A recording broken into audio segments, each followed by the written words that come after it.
In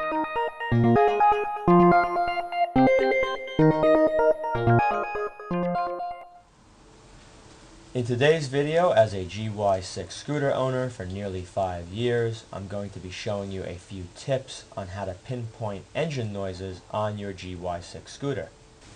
As many of you would know, it is not an easy task pinpointing noises on any engine. Now, what I'm going to start with is I removed the CV cover. And in my previous videos, I show you how easy it is to remove this belt off of the Variator by grabbing the clutch pulley, squeezing like that, and then pushing the belt all the way down so you can pull it up and over the Variator. If you're experiencing engine noises, you're going to want to rule out certain parts of the scooter so you know that you could look in other places. And the reason why I took the cover off is because I want to eliminate any noise that could be coming out of the clutch assembly, with the pulley, or any of the gears in the rear wheel. I also want to rule out noise that could be coming from the Variator. You also, when you do this, you want to grab the Variator, go up and down really hard, and front and back. And by doing that, you're going to be checking out the crankshaft bearing on this side of the engine. If there's any play up and down or left and right, you have a bearing here that's bad, and it's going to have to be replaced. You're going to take the Variator pulley, make sure it's wide open. Then you're going to take a piece of rubber or a piece of leather, like you see right here.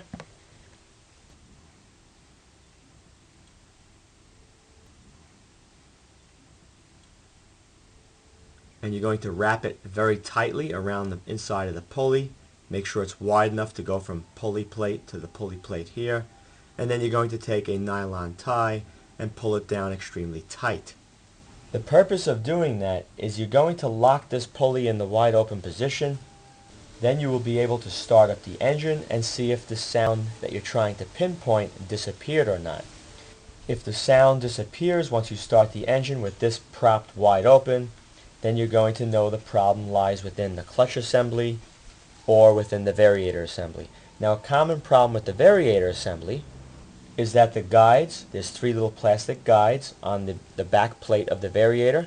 They can break and fall off and cause the metal to bang into each other as it rotates, or the rollers can become very worn and rattle around. If the sound is still there after doing what I just showed you right here, then you'll be able to rule out this pulley and the Variator, and you can put this back together.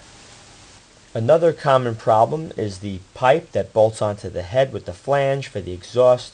Those bolts could become loose. When they become loose, you'll notice the sound of the engine is different, and you also may get a ticking sound or a backfiring when you let off the throttle when you're riding the scooter. So always be sure to check the 2 bolts that bolt the flange of the exhaust pipe onto the head.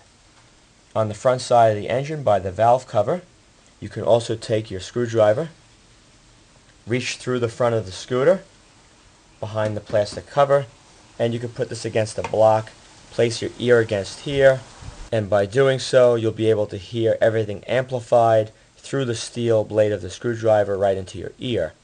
And the loudest part that you can hear is generally where the engine problem is located at. Very simple. Just insert the screwdriver in between the space, and right there is your valve cover. You can place your ear against the end, and you can listen if you hear any rattling or any ticking sounds right through the handle of the screwdriver. Now, the only problems that I have come across on the front side of the engine would be the valves not being properly set, causing a ticking sound, possibility of a broken spring, or another common one which can cause a tapping or a banging sound would be a camshaft bearing which is heavily worn, allowing the camshaft to move around within that bearing. When you go to check your valves, you're going to want to release the tension on the chain and then grab the sprocket on the camshaft and try moving it in and out and left and right. If you notice any play, your bearings are worn, toss out the camshaft and get a new one. I'm now going to move the camera to the opposite side of the engine. Now, if you hear the sound primarily from this side of the engine, there's only a few different reasons why that sound would occur, and one would be when you take the shroud off the cooling fan area, you have the pickup coil The clearance may be too close to the flywheel. As it's spinning, once it heats up, it may start to tap against the pickup coil, creating a ticking or a tapping sound. You may have a problem where the bolts got loose on your stator, and that's rubbing against the inside of the flywheel. Or the most common cause of noises coming from this side is your starter clutch assembly. Now when the starter clutch assembly fails, you get a lot of noise coming from this side of the engine. Now I have videos showing how to disassemble this entire side of the engine so you could check each one of those components out and also swap them out.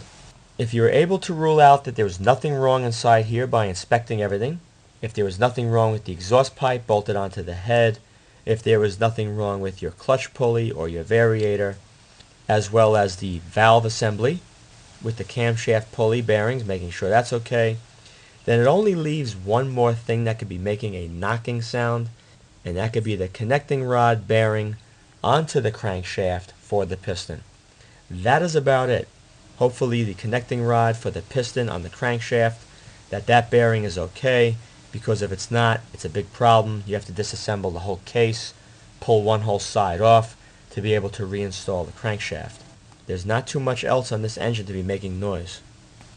Now I have seen another problem that can occur if you're experiencing a lot of knocking coming from the front of the engine, and you did rule out that the crankshaft bearing is good, and you also checked out your valves. The next thing you're going to want to do is to remove the head. Once the head is removed, you're going to want to take a look at the cylinder, the bore itself. You're going to want to put the piston all the way to the bottom of the cylinder. Take a look at the walls. Make sure the walls are not scored, because I have seen, like you see right here, this is a friend of mine's what he did. He did not check his oil, and what happened, he ran the scooter at a high RPM, and you can see it started to get really hot, and the walls of the piston got all scored up all the way around. Once that happened, the piston on the push stroke leans this way, then it goes back this way. You get a lot of play in there. The piston starts to slap back and forth like this, and then you get a knocking sound. Now if you don't have any oil in the engine, you're not going to notice any gray smoke being emitted from the exhaust pipe. The only thing that you may notice is a lack of power. If you notice that the oil in your engine is low after experiencing a loss of power and you have a knocking sound, once you put the oil in, if you see a lot of gray smoke coming out of your exhaust, you're going to know that you damaged the cylinder walls and the piston. Hopefully you didn't do that. It's not a major deal to replace this. You could buy a new bore, a piston and rings very inexpensively, but why get to that point when all you have to do is check your oil?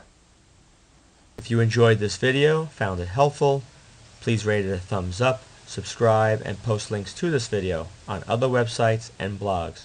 Also be sure to check out my video playlists as well. Thank you very much for watching.